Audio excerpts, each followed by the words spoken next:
Hello दोस्तों, कैसे हैं? स्वागत है आप सबको मेरे यूट्यूब चैनल पर।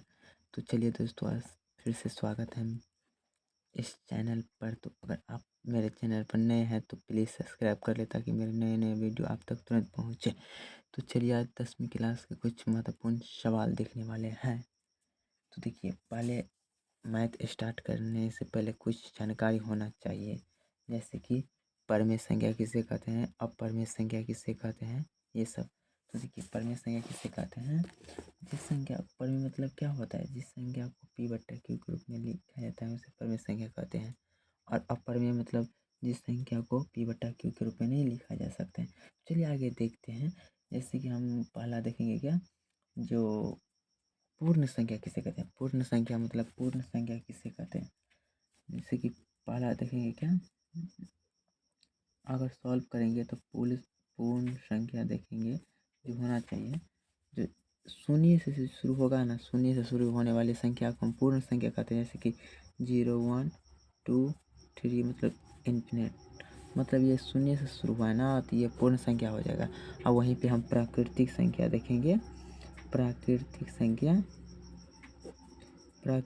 संख्या देखेंगे ना, तो ये 0 का हटा मतलब 1 ले से शुरू होगा। गिनती की संख्या को प्राकृतिक संख्या कहते हैं। और हम सम संख्या सम संख्या देखेंगे, मतलब 3 नंबर में है सम संख्या। जो सम संख्या क्या कहते हैं? सम संख्या जिस संख्या जो 2 से पूर्णतः विभाजित है, जो संख्या लिखेंगे क्या, जो संख्या 2 से पूर्णतः, जो संख्या 2 से पूर्णतः विभाजित हो जाए, मतलब कट जाए, विभाजित हो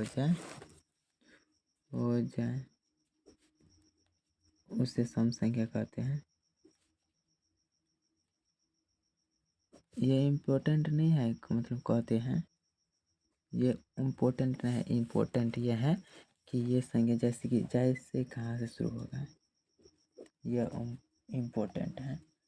तो जैसे कि होगा क्या, 2 से होगा, क्योंकि 1 तो 2 से नहीं कटेगा। 2 इसके बाद 3 होगा, नहीं होगा 3, क्योंकि 2 से नहीं कटेगा।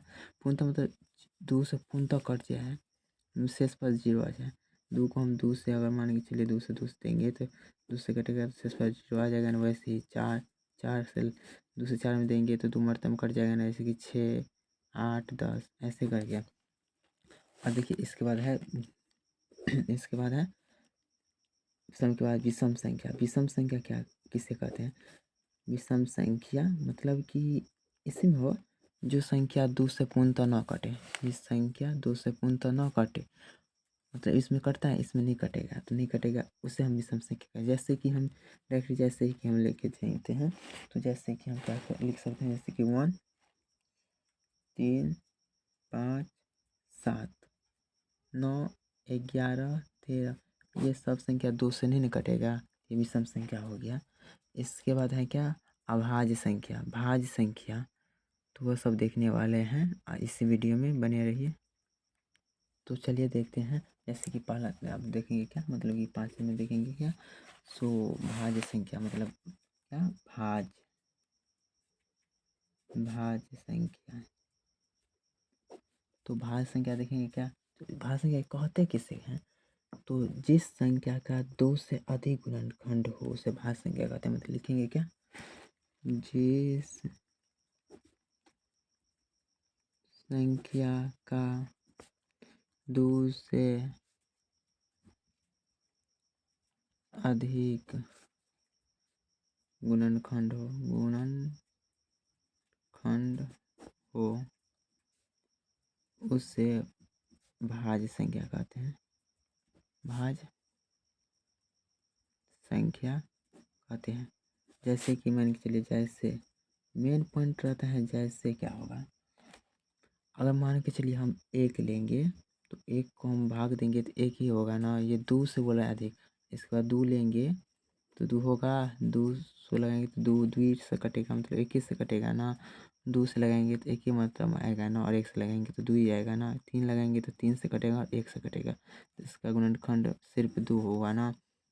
और हम 4 लेंगे तो 4 हम 2 से भी काट सकते हैं, 4 से भी काट सकते हैं और 1 से भी काट सकते हैं। देखिए 1 2 3, 3 को से कटाना, तो यहाँ सबसे छोटी इसमें से पूछ सकते हैं कि सबसे छोटी भाज्य संख्या क्या है, तो 4। इसके बाद 6, 4 इसके बाद 6, इसके बाद 8, इसके बाद 9, 10, 12, 14, ये सब हो जाएगा। कहिए कैसे, क्योंकि देखिए 8 4 से भी कटते हैं, 8 से भी कटता है, 2 से भी कटता है, तो 2 से अधिक गुणनखंड है ना, तो ये भाज्य संख्या क्या हो जाएगा, समझ में आया। इसके बाद चलिए अभाज्य संख्या देखने वाले हैं, थोड़ा पेज पलट लेते हैं। तो चलिए हम अभाज्य संख्या देखने वाले हैं। अभाज्य संख्या जो इम्पोर्टेंट है ना, उसमें क्या लिखा है, 2 से अधिक ना, इसमें लिखेंगे केवल 2 गुणनखंड हो। जिस संख्या का केवल लिखेंगे, क्या लिखना है तो लिख लीजिए, जिस संख्या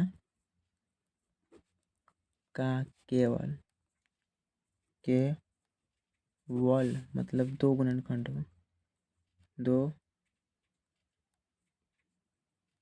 गुणनखंड हो,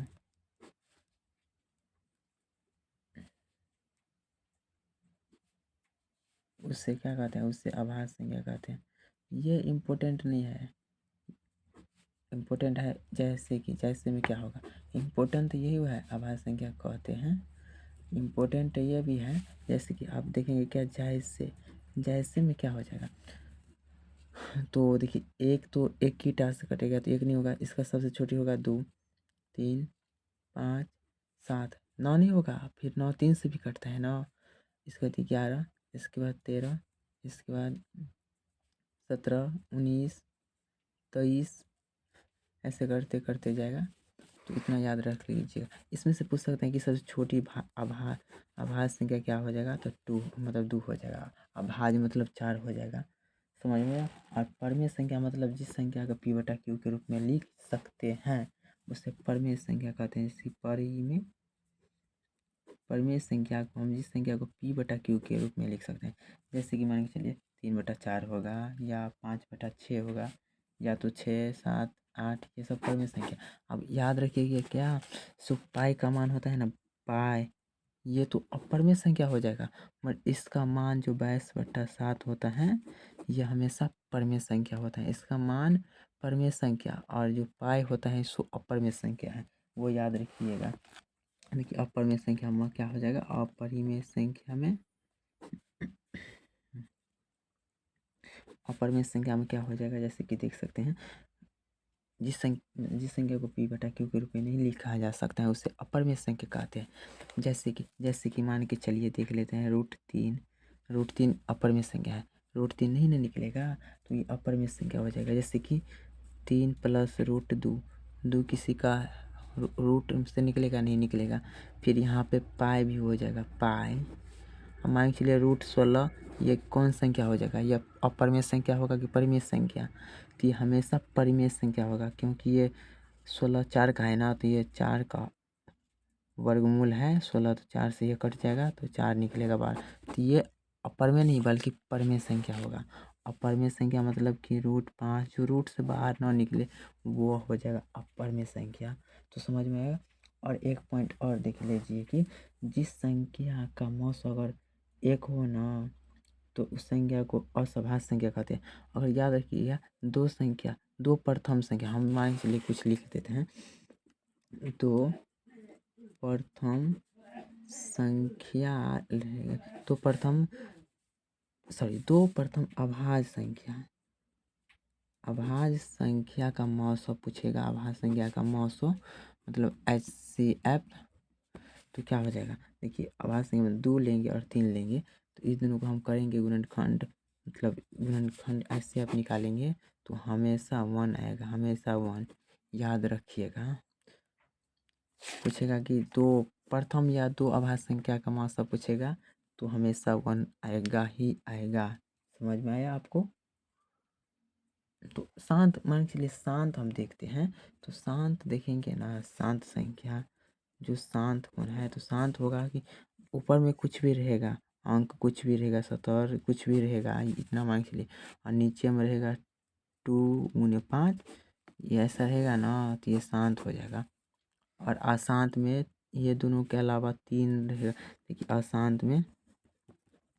अशांत में अगर कुछ रहेगा ऊपर में, बटा में 2 गुने 5 गुने 7 रहेगा ना, ये होगा ऐसे रह जाएगा, तो ये अशांत संख्या हो जाएगा। या आ जाएगा ना।